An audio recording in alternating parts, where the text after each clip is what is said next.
escritor cubano que se llama Las ciudades invisibles. Yo no sé si las ciudades son invisibles o los ciudadanos nos hemos vuelto invisibles. ¿En qué clase de ciudad estás viviendo ahora? ¿Qué tan cómodo te sientes viviendo en esta ciudad?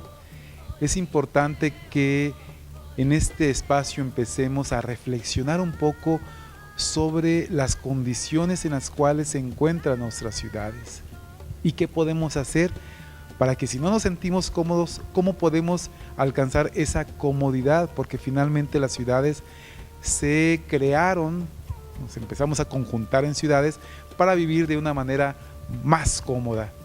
Se encuentra con nosotros la maestra, profesora investigadora de este Centro Universitario de Arte, Arquitectura y Diseño, la maestra Ana Rentería, que nos va a platicar precisamente de por qué es tan importante ir surciéndole aquello que ya se ha deshilachado, que es el reordenamiento urbano, ¿verdad? El ordenamiento urbano. Bienvenida. Así es, muchas gracias. Maestra.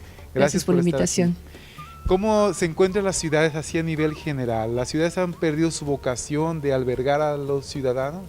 Sí, claro, las ciudades últimamente están despersonalizadas, ¿no? Este crecimiento desorbitado que pues la batuta la tienen ahorita los desarrolladores inmobiliarios, ¿no? A falta de una planeación adecuada de las ciudades, estas van creciendo, se van extendiendo cada vez más. Por el suelo es más barato a las afueras de la ciudad y vamos vaciando los centros, ¿no? Ya en los centros históricos o las ciudades, la ciudad central está quedando abandonada por este éxodo masivo de oferta de vivienda hacia afuera. En una entrega anterior, no sé si usted ya la vio también aquí en Vive Quad, tuvimos la oportunidad de entrevistar a la maestra Milagros Pruneda.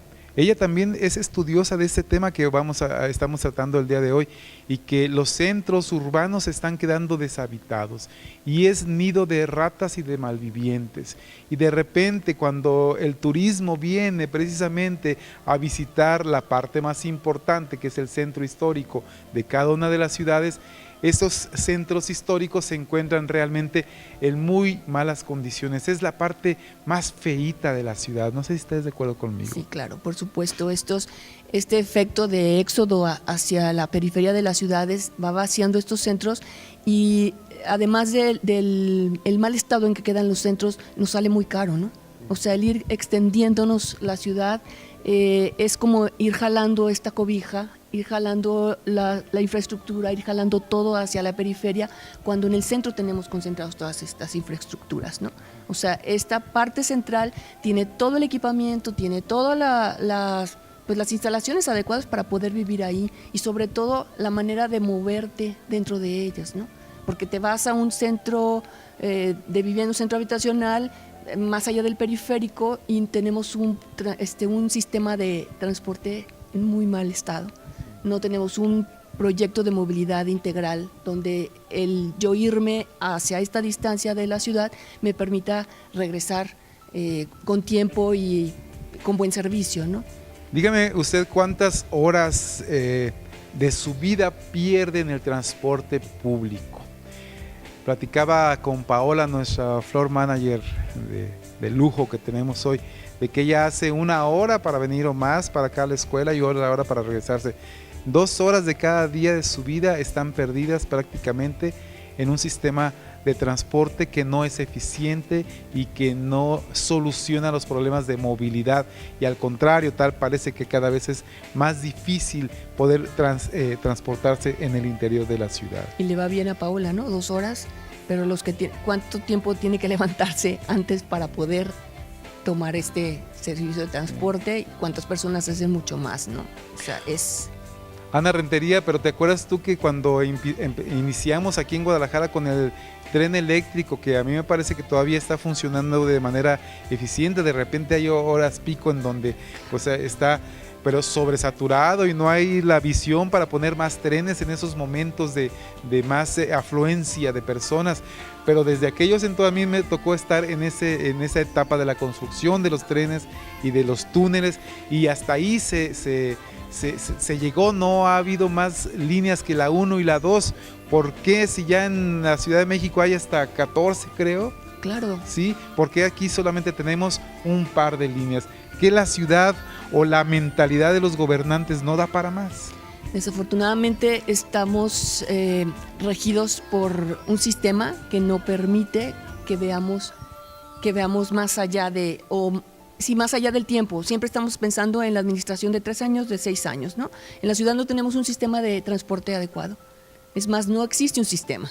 Son 2 líneas de tren ligero, es una línea de macrobús y un sistema de transporte que, bueno, en general tiene un buen alcance, las rutas son buenas, tienen una buena distribución, digamos. El asunto es la calidad del servicio, ¿no?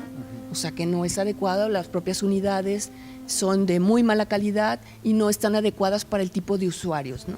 Yo les pongo el ejemplo, estamos pensando en que son hombres, mujeres, niños y ancianos los que van en el transporte público.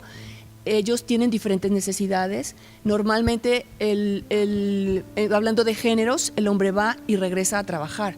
La mujer va a trabajar, regresa por los niños, va a la despensa, o sea, tenemos otros roles y te subes al camión con pañalera, bebé, niño, todo, y no hay de dónde agarrarte en el camión y además vas haciendo equilibrio con esta manera de manejar, ¿no? Entonces tenemos además que darle como ese espacio a cada uno de los habitantes de la ciudad, porque todos habitamos el mismo espacio, pero tenemos diferentes maneras de habitarlo.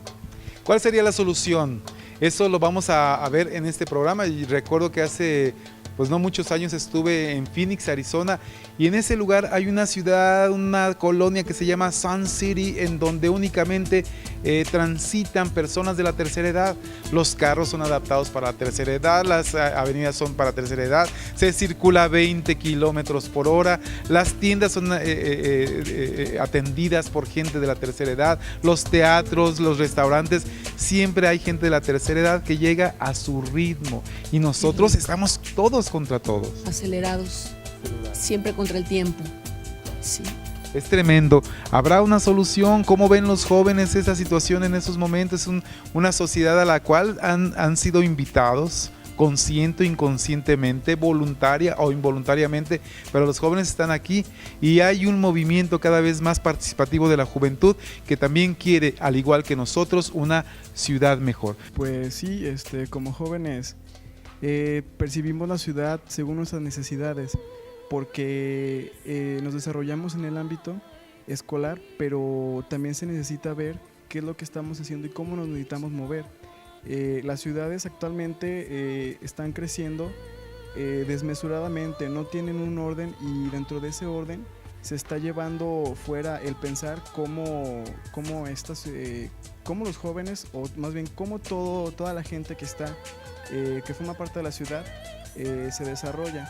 Por ejemplo, como jóvenes que somos estudiantes, muchas veces los traslados son muy largos hacia nuestros centros de estudio, hacia nuestros centros de trabajo, porque la ciudad está creciendo ya más allá de sus límites. Y cómo hacen, no sé qué hacen en el camión durante todo ese tiempo. Hay gente que de aquí a Tlajomulco dura 2 horas en el camión. ¿Qué hacer durante esas 2 horas? En donde, bueno, hay aromaterapia. Sí. Tenemos también masajes. Arrumacos sexuales, o sea, de todo hay en el camión, más en que le llaman el sexo 80, ¿no? Sexo 80. Que es el que va por todo el periférico. Qué maravilla, ¿no? ¿Qué hacen los estudiantes? ¿Qué hacen los jóvenes? ¿Qué hace la gente ahí? Muy en particular, a mí me ha tocado esa experiencia porque resido en Tlajomulco, entonces sí es una gran pérdida de tiempo porque se hacen a lo mínimo, como estudiante del cual se hacen 2 horas como mínimo desde el centro universitario hasta mi lugar de residencia, y regularmente pues es dormir un poco, ir leyendo, cualquier cosa para no perder el tiempo en el transporte, porque sí son 2 horas de ida, 2 horas de regreso, son 4 horas perdidas. Contabilizándolo son alrededor de casi 16 horas a la semana perdidas, o sea, un día completo perdido por el transporte público, por las distancias que se hacen.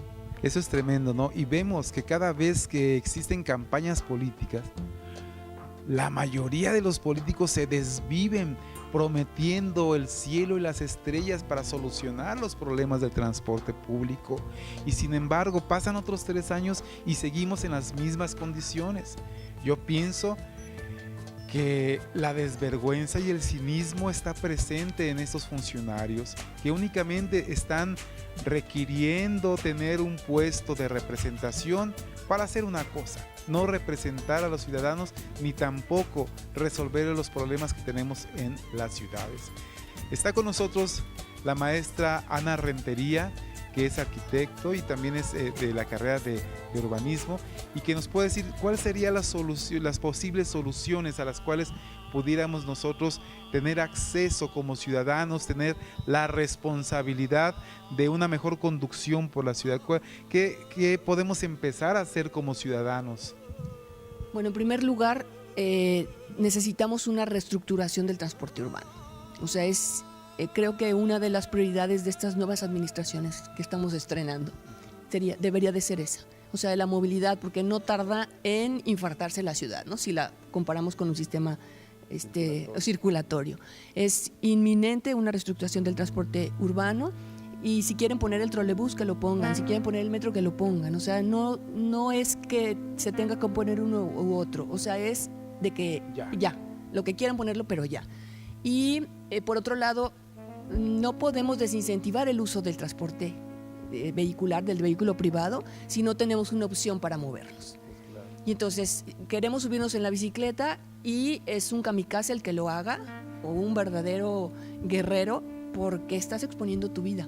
No están las condiciones adecuadas para hacerlo, ni físicamente ni ambientalmente, porque de nada sirve que estemos nosotros por una vialidad, una ciclovía muy linda o improvisada, como sea, si estamos respirando este aire tan contaminado, porque es otra historia en la zona metropolitana, ¿no? Lo que respiramos. Para caminar, pues las banquetas tampoco están así como que muy bien para caminarlas, ¿no? Entonces necesitamos, pues, como ciudadanía organizada, participar más en esto o exigir más a las autoridades, ¿no? El transporte público debe de reestructurarse de manera inmediata, no es para mañana o para pasado, y la exigencia es para que las autoridades que, bueno, nos prometieron tanto y que, bueno, una gran mayoría de ciudadanos votaron por ellos realicen su trabajo y tomen las decisiones para favorecer a la gran mayoría.